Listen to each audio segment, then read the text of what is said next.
390 BC. Rome is burning. Gallic warriors have just sacked the city and left almost nothing standing. Most cities would never come back from this. Rome came back. And not just back, it became the largest, most powerful city on Earth. By 100 AD, over 1 million people.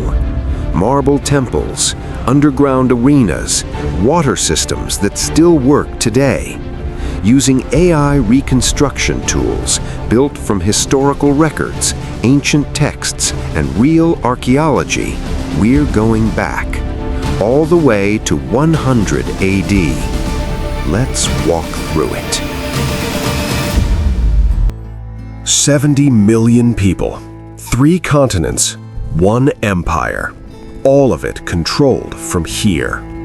This is the Roman Forum, the beating heart of the most powerful civilization on Earth. Right here, 600 senators gathered inside the Curia to debate the laws of the empire. That building, still standing today, one of the best preserved structures in the entire Forum. And this, the rostra, the speaker's platform. This is where Mark Antony stood after Julius Caesar's assassination. He held up Caesar's blood-stained toga, read his will aloud, revealing Caesar had left money and gardens to every Roman citizen. The crowd was so enraged, they cremated Caesar's body right here in the Forum. And on that exact spot, Romans built the Temple of Julius Caesar, the first Roman in history to be declared a god. But perhaps the most sacred place in the entire Forum wasn't the biggest. It was this, the Temple of Vesta. Inside, a flame burned continuously for over 1,000 years, tended by the Vestal Virgins. Romans believed if that flame ever went out, the empire itself would fall. These women served for 30 years, bound by strict vows. Break the vow, buried alive. But keep it, you could own property, pardon prisoners, and walk among the most powerful figures in Rome. The Senate, the sacred flame, the speaker's platform, we've barely scratched the surface of what's here. Just above the Forum, Palatine Hill. The emperors didn't just have a house here, they turned the entire hill into their personal palace complex. The Domus Augusti, home of Rome's first emperor, Augustus. Compared to what came later, modest, almost ordinary. But this is where it all began. Emperor Domitian decided to think bigger, much bigger. He built 2 palaces side by side, one for show, state banquets, foreign kings, throne rooms with 30-meter ceilings, one for living, private baths, gardens, bedrooms that guests never saw. And then this, his own private 160-meter stadium. The Circus Maximus, seating 150,000, was literally right down the hill, but apparently that wasn't enough. Down below the palace, the real action. The Circus Maximus, the largest stadium in the ancient world. Over 150,000 Romans packed inside to watch chariot racing, the most dangerous, most obsessive sport in the empire. Drivers raced at 75 kilometers per hour, crashing into each other in wrecks so violent, Romans called them shipwrecks. Charioteers tied the reins around their waists. If they crashed, they were dragged to death. If they survived, they became insanely wealthy. One famous driver earned enough in his career to feed the entire city of Rome for a year. The fans were just as extreme, divided into 4 factions: blues, greens, reds, whites. Their loyalty so intense that riots would break out in the stands, sometimes killing thousands. This wasn't entertainment, it was obsession. But Rome's most famous surviving venue was the Colosseum. Smaller, only 50,000 seats, but it survived nearly 2,000 years, and the violence inside was far worse. Because here, violence wasn't an accident, it was the point. Over 300 years, an estimated 400,000 people died in this arena. Gladiators, criminals, prisoners, slaves. Hundreds of thousands of animals slaughtered, lions from Africa, bears from Germany, elephants from Egypt, hunted to near extinction just to fill Roman entertainment. A typical day started with executions at dawn, animal hunts at midday, then gladiators in the afternoon. But what made it all possible was hidden beneath the arena floor. A 2-story labyrinth, 28 elevators, slaves operating trapdoors. From the crowd's view, a lion would suddenly appear like magic. Romans never saw the machinery, just the spectacle. During the 100-day opening games alone, 5,000 animals were killed. This went on for centuries. Most temples in Rome honored one god. The Pantheon was different. Built to honor all the gods at once, which is exactly what Pantheon means, all gods. Emperor Hadrian's way of covering all his bases.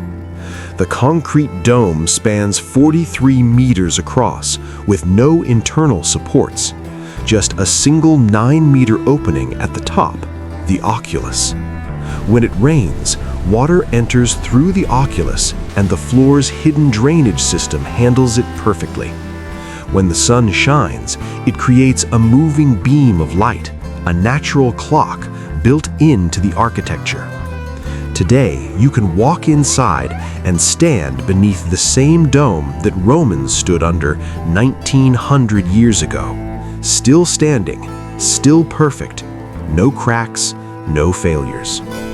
It became a church in 609 AD, the only reason it wasn't stripped for materials like almost every other Roman temple. Temples gave Rome spiritual power, but the empire was built on military might. And breaking centuries of Roman tradition that forbade troops inside the city, emperors stationed the Praetorian Guard right here in Rome, the most prestigious military unit in the empire. 10,000 soldiers at peak strength, paid 3 times more than regular troops, stationed at the Castra Praetoria, a massive fortress built just outside the city in 23 AD. This was unusual. Roman law traditionally forbade armies inside the city limits, but emperors needed protection. The Praetorian Guard provided it. Well, sometimes. They also assassinated at least 13 emperors, overthrew dynasties, and once sold the imperial throne to the highest bidder at auction.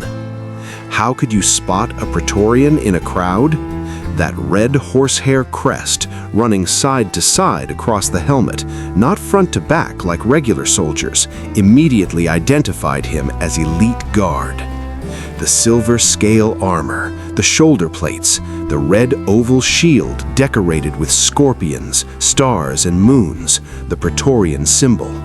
The ornate bronze belt, the ornate sword scabbard, all marking him as part of the emperor's personal protection.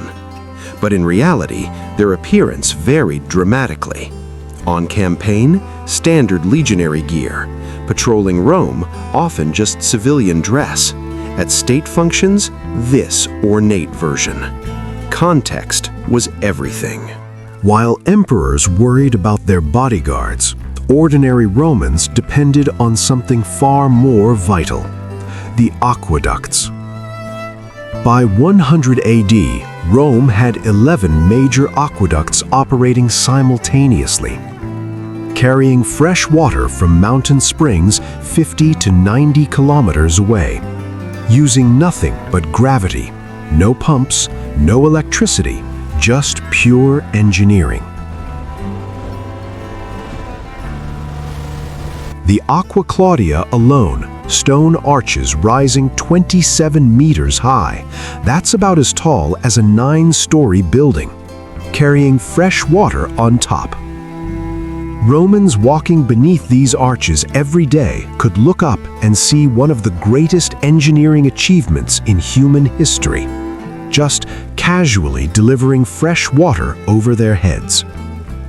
190,000 cubic meters of water every single day, all powered by nothing but gravity and precise engineering.